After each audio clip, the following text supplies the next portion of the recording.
I'm Aurora, 24 female. I live in a small but neat apartment in the city, a place I chose specifically because it's a 40-minute drive from my parents' perfectly manicured suburban home. By day, I'm a data analyst, which means my life revolves around finding patterns and objective truths in a sea of noise. It's a skill that would soon become more valuable than I could ever imagine. My story is about the night the carefully constructed portrait of my perfect family was shattered, and how the ugly truth, once revealed, gave me the strength to finally walk out of the frame. Before this story unfolds, I'd love to connect with you. Please let me know in the comments where you're watching from and what time it is in your corner of the world. It's amazing to see how far these stories can travel. Growing up, my family was less of a unit and more of an art installation curated by my mother, Helen. Her career as an interior designer bled into every aspect of our lives. Our house was immaculate, a testament to neutral tones and expensive, uncomfortable furniture. Our clothes were coordinated for family photos, and our achievements were polished and displayed for guests. My father, Mark, a corporate lawyer, appreciated this obsession with appearances. For him, reputation was everything. A perfect family was just another successful case to be won, another box to be checked. In this perfectly curated exhibit, my older brother, Leo, was the masterpiece. He was a year older, effortlessly charming and endlessly charismatic. While I was quiet and studious, Leo was the social butterfly. He coasted through school on a wave of natural charm and my parents' unwavering support. When he got a C, it was because the teacher was uninspired. When I got a B+, my father would ask where the other 4% went. Leo was the sun, and I was a small, quiet planet caught in his orbit, expected to reflect his light but never to shine on my own. My parents called him the golden child, and they didn't even bother to say it behind my back. To them, it was a simple statement of fact. Leo's job as a social media manager for a luxury car brand was the perfect fit for him. It was all about image, about selling a lifestyle that was more about perception than reality. He drove a company car, attended lavish parties, and his Instagram was a carefully crafted feed of success. My parents beamed with pride, showcasing his life to their friends as if they had personally art-directed it. Meanwhile, my job as a data analyst was a bit dry for my mother and not client-facing, according to my father. They didn't understand what I did, so they didn't value it. It didn't matter that I was financially independent, that I'd earned my position through relentless hard work. My achievements were invisible because they weren't flashy enough to hang on the wall. The incident that changed everything began, as most of our family disasters did, with one of Leo's brilliant ideas. An old, abandoned textile mill on the outskirts of town was slated for demolition. It was a beautiful, haunting piece of industrial architecture, and Leo had decided it was the perfect backdrop for a viral photo shoot to promote a new line of designer watches his company was collaborating on. He painted a picture of edgy, urban exploration, of capturing history before it was gone. He sold it to me not as a work thing, but as a sibling adventure, a throwback to the times we used to explore the woods behind our childhood home. "Come on, Rory," he'd said, using my old nickname. "It'll be fun, just you and me, we'll be in and out in an hour." I should have known better. Every fun adventure with Leo ended with me taking the blame for something he'd instigated. But a small, hopeful part of me, the part that still craved the approval of the family masterpiece, agreed. I thought maybe this time it would be different. Maybe this would be the day we felt like a team. I packed a small bag with water bottles and flashlights, ever the practical one, while Leo just brought his phone and a cocky grin. We drove out to the mill on a Saturday afternoon. The property was surrounded by a high, chain-link fence plastered with no trespassing signs, their red letters faded but still clear. "It's just for show," Leo scoffed, finding a section of the fence that was already bent and loose at the bottom. "People come here all the time." He slid under with the grace of a performer, not waiting to see if I followed. With a sigh, I squeezed under the fence, my jeans catching on a stray wire. An uneasy feeling settled in my stomach, a familiar mix of anxiety and resignation. Inside, the mill was breathtaking. Sunlight streamed through shattered panes of glass in the high windows, illuminating dust motes dancing in the air. Giant, silent looms stood like skeletal remains of a bygone era. It was beautiful, but it was also undeniably dangerous.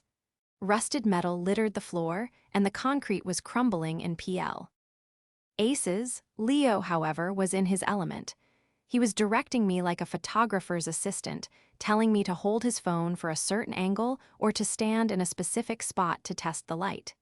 He wasn't on an adventure with his sister. He was at work, and I was just an unpaid intern. The familiar sting of being used settled in, but I pushed it down. This was just how things were with Leo. We were there for about 45 minutes when we heard it, the crunch of gravel outside. Not the sound of a passing car, but of one pulling up and stopping. We froze. Leo's face, usually a mask of effortless confidence, paled. "Cops," he whispered, his eyes wide. We scrambled to a grimy window and peered out. A local police cruiser was parked by the gap in the fence we'd crawled through. An officer was getting out, his eyes scanning the property. Someone must have seen our car and called it in. "Okay, don't panic," Leo said, his voice a little too high. "We just say we were exploring, got lost, didn't see the signs. They'll give us a warning." I nodded, my heart pounding against my ribs. A warning? That didn't sound so bad. The officer found us within minutes. He was a stern man in his late 40s, with a no-nonsense expression that told me this wouldn't be as simple as Leo predicted. "This is private property, folks," he said, his hand resting on his belt. "You saw the signs." "Officer, I am so sorry," Leo began, turning on the charm that had gotten him out of every other scrape in his life. "My sister and I were just taking some pictures. We're photographers. We honestly didn't think anyone would mind. It's an old, abandoned place." He gestured around vaguely. The officer's eyes flickered to me, then back to Leo. He didn't look charmed. "The owner minds," he said flatly. "He's had problems with vandals and people getting hurt. He presses charges. Every single time. Turn around, place your hands behind your backs." My blood ran cold. This wasn't a warning. This was real. As the cold metal of the handcuffs clicked around my wrists, my eyes met Leo's. For a fleeting moment, I saw genuine fear in his eyes. But then, it was gone, replaced by a calculating look I knew all too well. It was the look he got right before he figured out how to shift the blame. The perfect family portrait was about to get a very ugly smear, and I had a sinking feeling I knew who was going to be holding the brush. We were escorted to the cruiser, the gravel crunching under my feet. The setting sun cast long, dark shadows across the yard, like bars closing in around us. This was no longer an adventure. It was the beginning of the end. The police station was exactly as you see in the movies, only it smelled worse. It was a sterile, impersonal place, smelling of stale coffee, disinfectant, and a faint, underlying note of human despair. We were processed separately, which felt like a small mercy. I answered the questions in a quiet, steady voice, giving my name, my address, and my occupation. The officer typing my answers into the computer didn't seem to care that I was a data analyst with no criminal record. To him, I was just another number, another file to be processed. Leo was in a separate room, and I could hear the faint murmur of his voice. Even through the wall, I could detect the smooth, confident cadence he used when he was trying to sell something, in this case, his innocence. When they finally put us in a holding cell together, the bravado was gone. He was pacing the small concrete box like a caged animal. "This is a nightmare," he muttered, running his hands through his perfectly styled hair, messing it up for the first time all day. "A criminal record. For trespassing, this could ruin my career. My brand is all about luxury, not misdemeanors." Notice he didn't say, "our careers." He said, "my career." I sat on the hard metal bench, my hands still feeling the phantom pressure of the handcuffs. "The officer said the owner always presses charges, Leo. Why did you tell me people come here all the time?" He waved a dismissive hand. How was I supposed to know he was that serious? It's just bad luck. It wasn't bad luck. It was a calculated risk he had taken, and he had dragged me along as his insurance policy. "We each get one phone call," I said, my voice flat.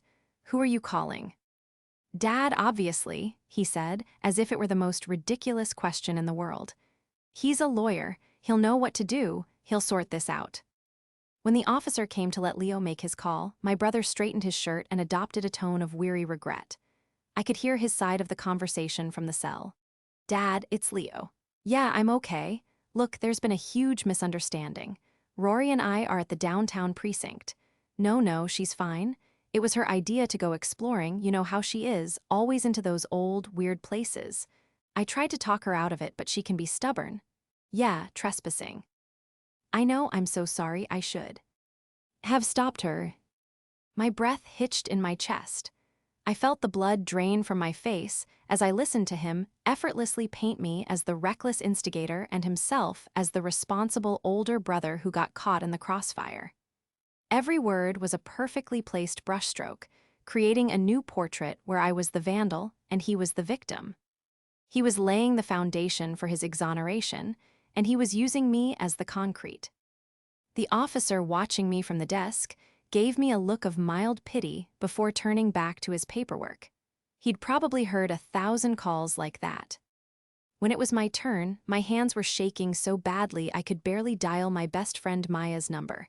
I couldn't call my parents. What would I say? Hello, Mom and Dad, your son just threw me under the bus. Can you come get me? Maya answered on the second ring, her voice warm and concerned. Aurora, what's wrong? You sound awful.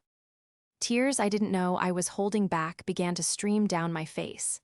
Maya, I'm in jail, I whispered, the words feeling foreign and ugly in my mouth. I quickly explained what happened, my voice cracking as I recounted Leo's phone call. That absolute snake, she hissed. Okay, don't worry, I'll be there as soon as I can. I'll call a bail bondsman, just hang in there, okay? Don't let them see you cry. Her voice was a lifeline in the cold, sterile ocean of the police station. I hung up feeling a tiny flicker of hope. Maya would help me. She always did. An hour later, which felt like a lifetime, the cell door clanked open. But it wasn't for me. It was for Leo. My father, Mark, stood there, his face a thunderous mask of disappointment, his expensive suit looking ridiculously out of place. He didn't even look at me. His eyes were locked on his son. Let's go, Leo, he said, his voice clipped and cold. Your mother is a wreck. Leo walked out without a backward glance. He didn't say my name. He didn't ask what would happen to me. He just walked out, leaving me sitting on the metal bench in the suddenly vast and empty cell. My father signed the paperwork, his movements sharp and angry. I watched through the bars as he paid Leo's bail. He never once made eye contact with me. It was as if I was invisible. As if I was already found guilty and sentenced in the court of his opinion. The officer who had been at the desk earlier walked over to my cell. Your friend called, he said, his voice softer than before. Said she's having trouble getting a bondsman this late on a Saturday. Your bail is set at $500. Someone needs to post it. $500. It was a sum my father had probably spent on lunch that week. He had it in his wallet. He had it, and he had walked away. He had listened to one side of the story, the side that protected his golden child, and decided that was the only truth that mattered. He had made a choice.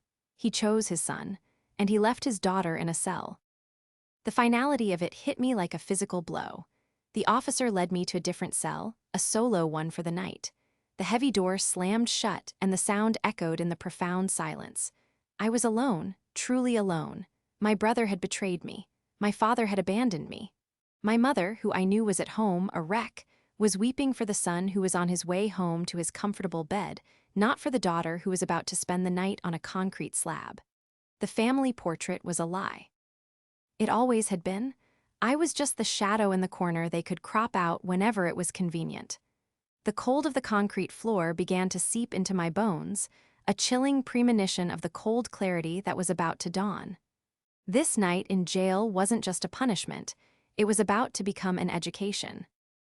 The first few hours in that cell were a blur of shame and disbelief. I sat on the thin, plastic-covered mattress, which was little more than a slab of concrete with a vinyl wrapper, and stared at the gray cinder block wall. The single, dim light overhead was covered by a thick wire mesh, casting a sickly yellow glow over everything. The air was stale and heavy. Every distant shout, every clanging door, Every jingle of keys served as a brutal reminder of where I was and why. My mind replayed Leo's phone call on a loop. It was her idea. You know how she is. I tried to talk her out of it.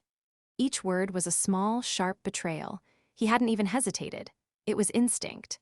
For 25 years, his primary instinct had been self-preservation, and I had always been his collateral damage. That time in high school when he'd thrown a party while our parents were away and a lamp got broken, Dee told them I had friends over while he was at the library. The time he'd borrowed Dad's car and scraped it against a pole, he'd sworn I was the last one to drive it. Each time, I'd been so desperate for familial harmony that I'd accepted the blame, or at least my share of it, hoping that one day he would grow up, that one day my parents would see the truth. But sitting in that cell, I realized they would never see it, because they didn't want to. Acknowledging Leo's faults would mean admitting their perfect masterpiece had flaws. It would disrupt the narrative they had so carefully constructed. It was easier to believe I was the difficult, impulsive one. My quiet nature was twisted into sullenness, my independence into rebellion. In their story, I was the problem child. It was a role they had assigned me, and I had foolishly spent my whole life trying to prove them wrong. Now, I saw the futility of that effort. You can't win a game when the referees are on the other team. Sleep was impossible. The cell was cold, and the scratchy, standard-issue blanket did little to ward off the chill. But the coldness I felt was more than physical. It was a deep, internal freeze, the kind that happens when you realize the very foundation of your world is built on a lie. I thought about my mother, Helen. I could picture her perfectly, sitting on her cream-colored sofa, dabbing her eyes with a silk handkerchief while my father reassured her that Leo was home and safe.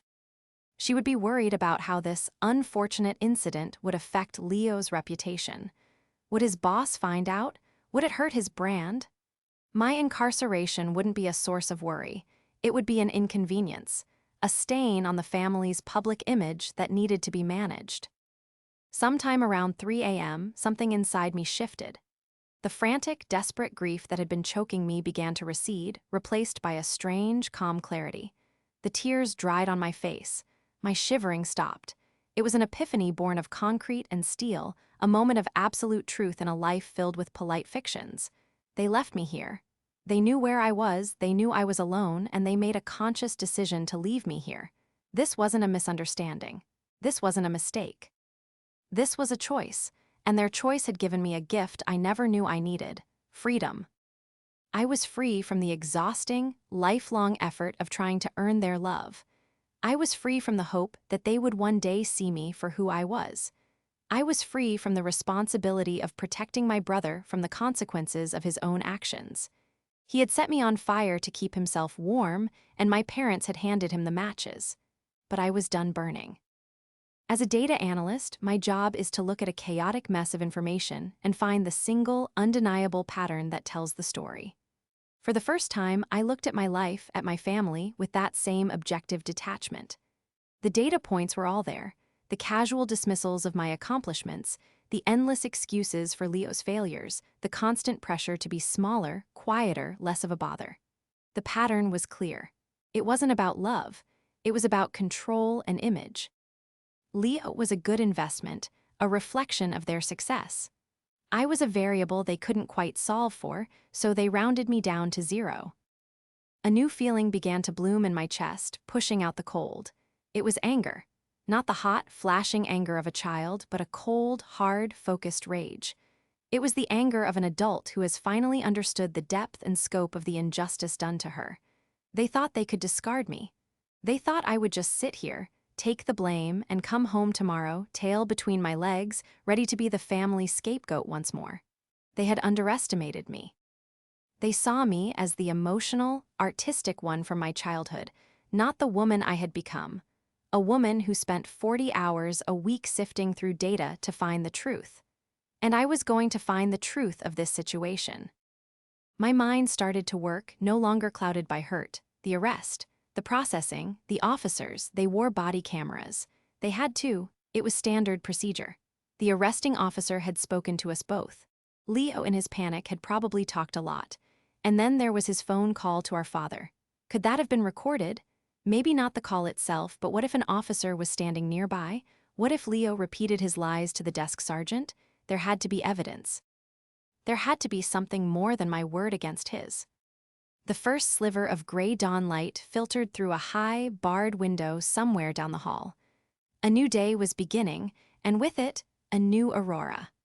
The girl who had walked into this police station 24 hours ago was gone. She had been naive, hopeful, and desperate for her family's approval. The woman who would walk out of here would be different. She would be driven by a singular purpose: to uncover the objective, undeniable truth and present it to them not as an accusation, but as a data report on their own failed character. They had left me in the dark, but they had given me a chance to finally see. The epiphany was complete. This wasn't just a night in jail. It was my liberation. The next morning, Maya arrived, seeing her face through the small window of the cell. Eldor was like seeing the sun after a long, bitter winter. She looked tired but determined. She managed to get the bail money together, pulling from her emergency savings without a second thought. "I'm so sorry it took so long," she said, her voice filled with a fury that was entirely on my behalf. "Saturday night, everything is slower. Are you okay?" "I am now," I said, and the strange thing was I meant it. The exhaustion and the cold were still there, but underneath it all was a new, unshakable resolve. The release process was slow and dehumanizing. When I finally walked out into the bright morning sun, I felt like I was seeing the world in a higher resolution. The colors seemed sharper, the sounds clearer. Maya wrapped me in a fierce hug, and for a moment I just let myself be held. "Let's get you home," she said gently. "You need a shower and some real food." On the drive back to my apartment, I laid out my plan. "They have Bodycam footage, Maya," I said, my voice steady. "The arresting officer, and maybe even footage from inside the station. I heard Leo's entire phone call. He explicitly blamed me for everything." Maya, ever the journalism student, caught on immediately. Her eyes lit up with a strategic fire. "You can file a public records request," she said, already pulling out her phone to look up the local precinct's policies. "It's your own arrest, so you have every right to the footage involving you. It might take a little time, and they might try to give you the runaround, but it's your right." That was all I needed to hear. Back at my apartment, after the longest, hottest shower of my life, we got to work. Maya, with her knowledge of media law and public access, helped me draft the formal request. We cited the relevant state Freedom of Information Acts and were precise in our language, asking for all video and audio recordings related to my arrest and detention, specifying the date, time, and the officers involved. It felt good to be proactive, to take the raw, messy emotions of the situation and channel them into a logical, step-by-step process. This was my world: data collection, evidence gathering. I emailed the request to the designated address for the police department's records division. An automated reply pinged back instantly. "Your request has been received and will be processed in the order it was received. Please allow 10-14 business days for a response." 2 weeks. It felt like an eternity, but it also gave me time. Time to think, to plan, and to exist in the new reality of my family life, which was to say, no family life at all. In those 2 weeks, my phone remained silent. No calls from my parents, no texts, not even a fake apology message from Leo. It was a silence that spoke volumes. In their minds, I was being punished. I was supposed to be the one to break, to call them, to apologize for the trouble I had supposedly caused, to beg for forgiveness. The silence was a tool meant to isolate me and bring me back into line. But they didn't realize that the silence wasn't a punishment anymore. It was peace. I went to work, focused on my projects, spent my evenings with Maya, and for the first time in my life, I wasn't constantly managing my family's expectations. I wasn't walking on eggshells. The relief was so profound it was almost dizzying. On the 9th business day, I received an email. My request was complete. A digital file was available for download via a secure link. My heart hammered against my chest. This was it. Maya came over that evening, bringing pizza and a grim sense of purpose. We sat side by side at my desk, the glow of the monitor illuminating our tense faces. "Ready?" she asked. I nodded, took a deep breath, and clicked the link. There were several files, labeled by camera number and timestamp. We started with the footage from the arresting officer. The video was shaky at first, showing his walk from the cruiser to the mill. Then, he found us. I watched the scene unfold from a third-person perspective, a dispassionate observer to my own arrest. I saw the fear on my face, the calculating shift in Leo's eyes. Then came the audio that made my stomach clench. As the officer was cuffing Leo, my brother started talking, his voice laced with that fake, earnest charm. "Honestly, officer, I feel terrible," he said, the audio crystal clear. "My sister Aurora, she's a bit of an artist, really impulsive. She was so excited about this place, said it had a haunting aesthetic. I told her it was a bad idea, that we shouldn't be here, but she just wouldn't listen. I came along to make sure she didn't get hurt." He let out a sigh, as if burdened by my recklessness. "I guess I should have just dragged her away. My mistake was being too soft." Maya let out a low whistle. "He didn't just throw you under the bus. He built the bus, painted your name on it, and drove it over you himself." But the real bombshell was in the next file, footage from a stationary camera in T. The booking area pointed towards the public phones. The audio picked up everything. We watched as Leo made his call, his back to the camera. We could hear my father's voice, tinny and distant, through the receiver, but Leo's words were perfectly clear. He repeated the lie, embellishing it this time. "Dad, it was all Rory's idea. She found the place online and has been obsessed with it. I know I should have put my foot down. She can be so dramatic." And then came the moment that sealed his fate. After he hung up, the desk sergeant, a burly man who had been half listening, said, "Sounds like you got a wild sister." Leo turned, a small, conspiratorial smirk on his face, clearly thinking he had an ally. "You have no idea," he said, shaking his head. "The things I do to keep her out of trouble. It was my idea to come here, actually, for a work shoot, but there's no way I'm telling my dad that. He'd kill me. It's just easier if he thinks she's the one who screwed up. He expects it from her." I hit pause. The room was silent, save for the low hum of my computer. I looked at Maya. Her jaw was on the floor.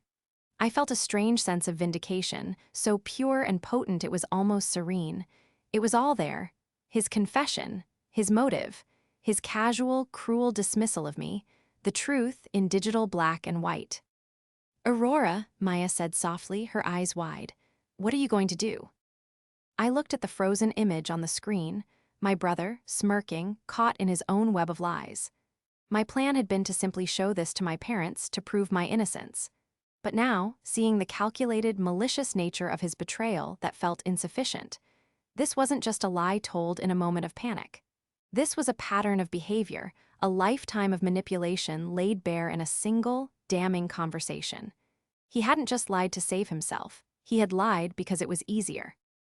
It was convenient to let me take the fall. "I'm going to do what I do best," I said, my voice dangerously quiet. "I'm going to prepare a presentation, and I'm going to deliver it to my clients." My parents and Leo were about to be presented with a data report on themselves, and the findings were going to be brutal. With the video files saved and backed up in 3 different locations, the next phase of my plan began. This wasn't about seeking an apology or hoping for a tearful family reunion. The bridge to my family had been burned the moment my father walked out of that police station without me. My goal now was different. It was about consequences. It was about presenting the undeniable truth in a way they couldn't dismiss, manipulate, or ignore. I wasn't building a bridge back to them. I was building a case against them. My first step was to deal with my own legal situation. I used some of my savings to hire a lawyer, a sharp, no-nonsense woman named Ms. Evans. I didn't tell her the whole family story, only the facts of the case. I explained that my brother and I were arrested for trespassing, and that I had evidence proving he was not only the instigator, but had also admitted to fabricating a story to place the blame on me. I showed her the footage. She watched the clips with a completely neutral expression. When Leo's damning confession to the desk sergeant played out, a small, thin smile touched her lips. "Well, that's rather unambiguous," she said. The district attorney's office has bigger fish to fry than two first-time trespassers. Given this footage, I can likely get your charges dropped entirely, citing your brother's coercion. His, however, might stick. In fact, this little admission could be construed as filing a false report, in spirit if not in letter. He lied to an officer about the circumstances of the crime. The thought of Leo having to face a real legal consequence while I walked away clean was a satisfying one. Just get my charges dropped, I told her. What happens to him is his own problem. I didn't want to be tied to him in any way, even as the wronged party in a courtroom. My freedom had to be total. Ms. Evans agreed, and for the first time since the arrest, I felt the legal weight lift from my shoulders. Next, I turned my attention to the presentation. As a data analyst, I know that how you present information is just as important as the information itself. You have to tell a story, lead your audience to an inescapable conclusion. This would be the most important presentation of my life. I started by creating a simple, clean PowerPoint deck. The color scheme was a muted gray and white, professional and somber. The first slide just had a title, A Case Study in Betrayal, the Events of October 12th. I broke down the incident into a timeline, embedding short, impactful clips from the Bodycam footage. Slide 1, The Adventure. A still from the Bodycam showing Leo smiling confidently inside the mill, juxtaposed with the text of his "It'll be fun" invitation. Slide 2, The Arrest. A clip of the officer explaining the seriousness of the charges. Slide 3, The Lie. This was the centerpiece. I embedded the audio from Leo's phone call to our father. Beneath it, I transcribed the key phrases. It was her idea. You know how she is. I tried to talk her out of it. Slide 4, The Confirmation. This was the kill shot. The video of Leo at the booking desk, smirking as he told the sergeant, "It was my idea to come here, actually. It's just easier if he thinks she's the one who screwed up." I transcribed that quote in a large, bold font. But I didn't stop there. This wasn't just about Leo. It was about the system that enabled him, our parents. The next section of the presentation was titled Historical Data, a Pattern of Behavior. I didn't have video evidence for this, but I had my memory, and I was going to lay it out like a corporate quarterly review. I created a simple table with 3 columns: Incident, Leo's narrative, and Outcome. Incident, high school party, broken lamp.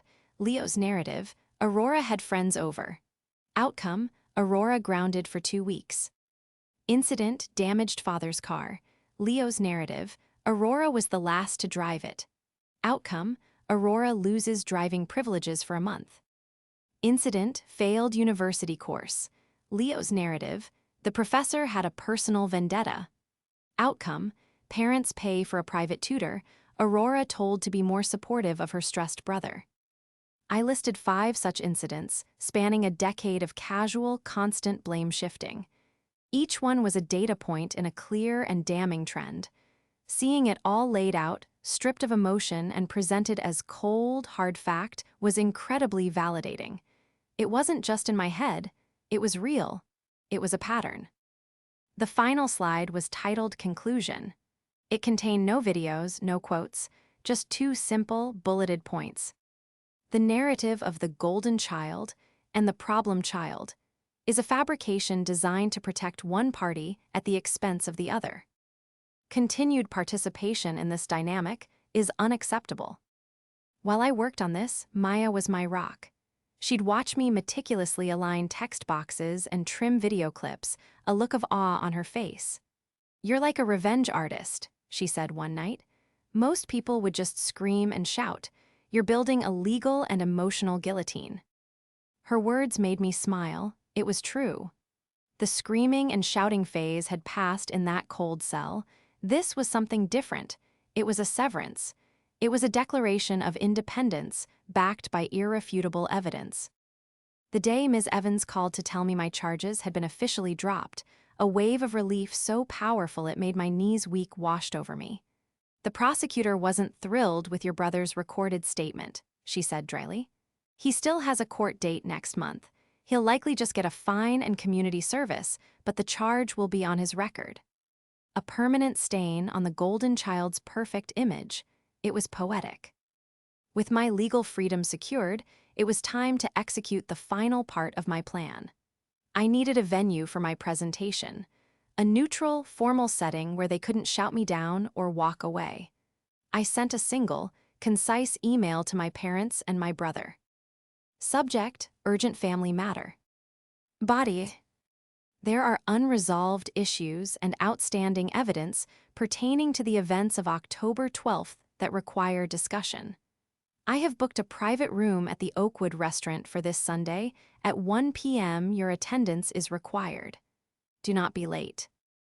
I chose the Oakwood because it was a place my parents loved, a stuffy, overpriced restaurant they used for business dinners and special occasions. It was their turf, which would make them feel comfortable and in control. A fatal miscalculation on their part. I booked a small private dining room that came with a large television screen and an HDMI hookup. The trap was set.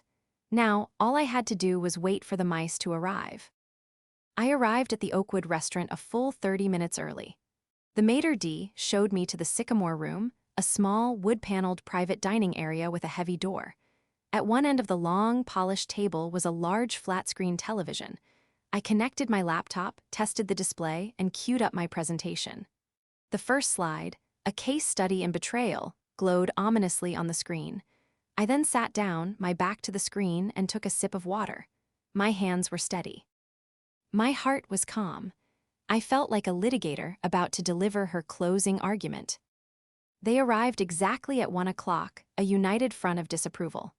My father, Mark, looked imposing in a crisp suit, his expression one of paternal annoyance.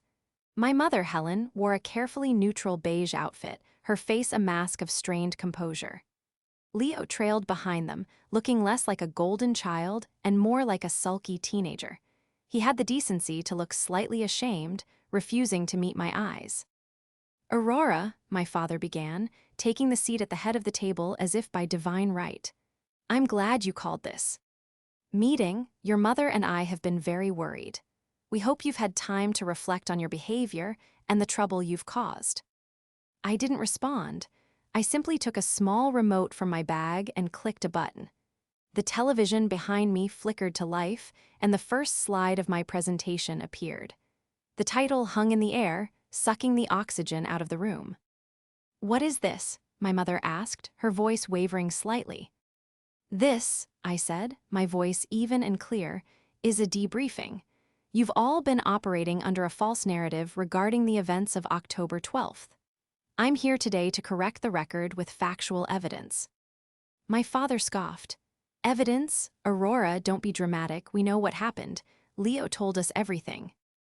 I'm sure he did, I replied, clicking to the next slide. Let's review his story. I played the audio clip from his phone call to my father. His voice filled the small room, weaving the tale of my impulsiveness and his heroic attempt to manage me. Leo sank lower in his chair, his face turning a blotchy red. My mother looked at my father, a flicker of uncertainty in her eyes. He was scared, Aurora, my father said, his voice losing some of its bluster. He was in a police station. People say things they don't mean. Perhaps, I said coolly, but let's look at what he said when he wasn't scared. I clicked to the final, damning video. The footage from the booking desk filled the screen. We all watched as the smirking, confident version of Leo conspired with the desk sergeant. The audio was perfect. It was my idea to come here, actually. It's just easier if he thinks she's the one who screwed up. He expects it from her. The silence that followed was absolute. It was heavy and suffocating. My father stared at the screen, his mouth slightly agape, the confident lawyer persona completely gone. He looked older, smaller.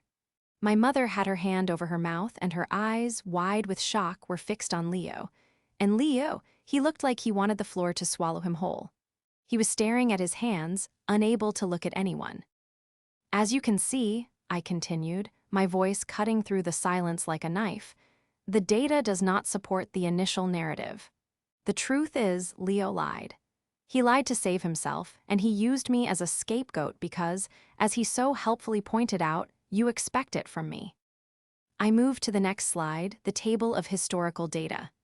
I didn't read it aloud.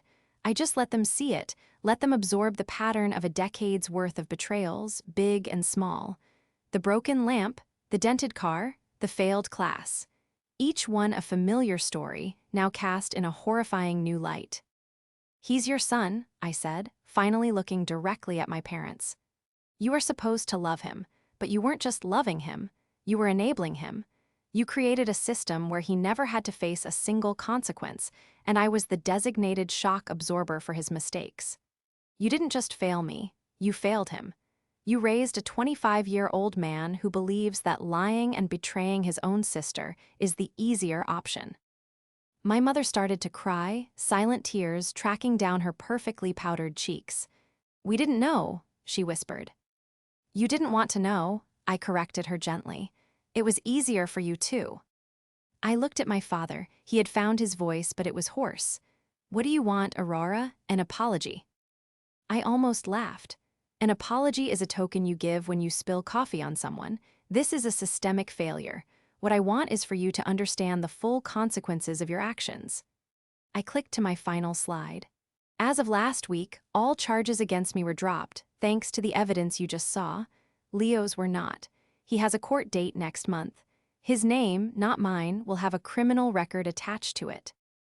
Leo flinched as if I'd struck him. "And as for me," I said, standing up and gathering my things, "my conclusion is simple." I gestured to the final slide. Continued participation in this dynamic is unacceptable. I walked to the door, my movements calm and deliberate. "Aurora, wait," my mother pleaded, her voice thick with tears. "Don't do this, we're your family." I paused at the door and looked back at the three of them, a tableau of shattered illusions. "A family doesn't leave one of their own to rot in a jail cell overnight," I said, my voice devoid of anger, filled only with a profound and final sadness. "You stopped being my family the moment you paid his bail and not mine. This was just the unveiling of a truth I should have accepted long ago."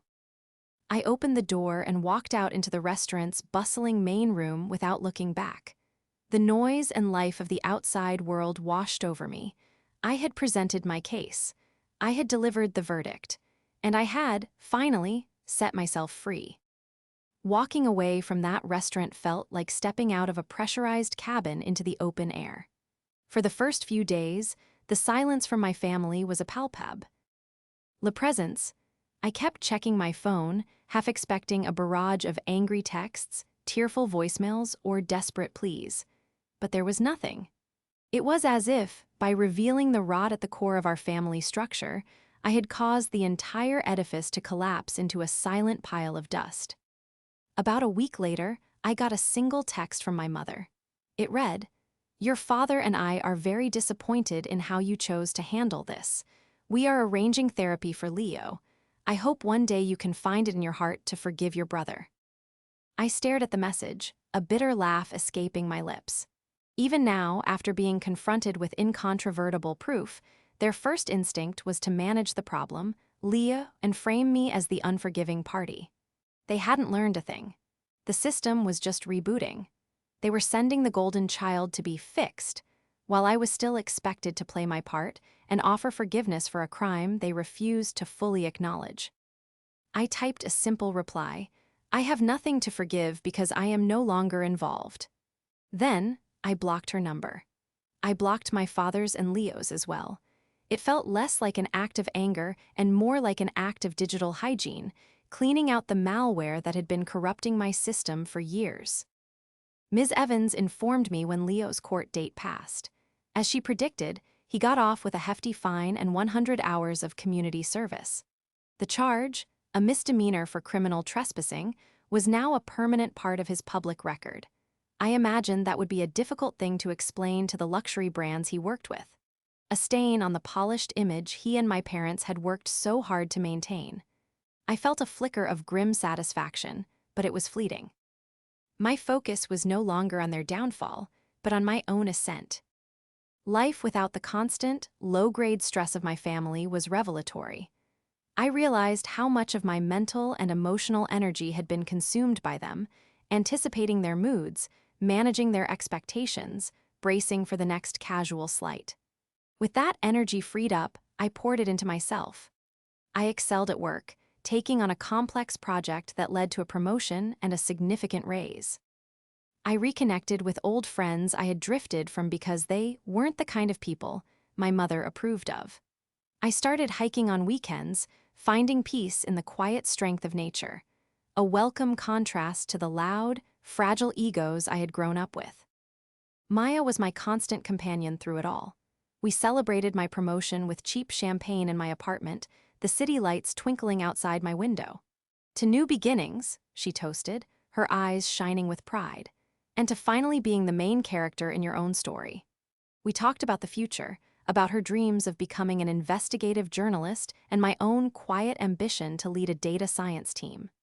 Our futures felt bright and expansive, untethered to the toxic gravity of my past. Several months later, I received a letter in the mail. It was a thick, cream-colored envelope, and the return address was a law office I didn't recognize. My heart stuttered for a beat, thinking it was some new legal trouble. But inside was a letter from a mediator and a handwritten note from my father. The mediator's letter was formal, proposing a professionally guided family reconciliation session. My father's note was different. It wasn't an apology, not really. Corporate lawyers don't apologize, they mitigate damages. He wrote that the unveiling, as he called it, had prompted a significant reevaluation of intrafamilial dynamics. He said that my mother was struggling and that Leo was making progress. He ended with, "We believe a path forward is possible, should you be willing to engage." I read the letter several times. The old Aurora would have seen this as an olive branch, a glimmer of hope that they were finally ready to change. But the new Aurora, the one forged in the cold of a jail cell and armed with objective data, saw it for what it was, an invitation to rejoin the system, albeit a slightly recalibrated one. They didn't want me back. They wanted the family portrait restored. They wanted the empty space on the wall filled so the guests wouldn't ask questions. I took the letter and my father's note and ran them through my office-grade shredder. Watching the pieces of paper turn into meaningless confetti was deeply, profoundly cathartic. My path forward didn't lead back to them. It led onward into a life of my own making, built on a foundation of truth and self-respect. My freedom isn't loud or dramatic. It's the quiet echo of a door firmly closed. It's the peace of a silent phone. It's the simple joy of knowing that my worth is not determined by a dysfunctional family's skewed perception, but by my own actions, my own integrity, and the life I am building for myself, one solid, verifiable data point at a time. The gilded cage is gone, and in its place is an open sky. And for the first tee, I feel like I can finally fly.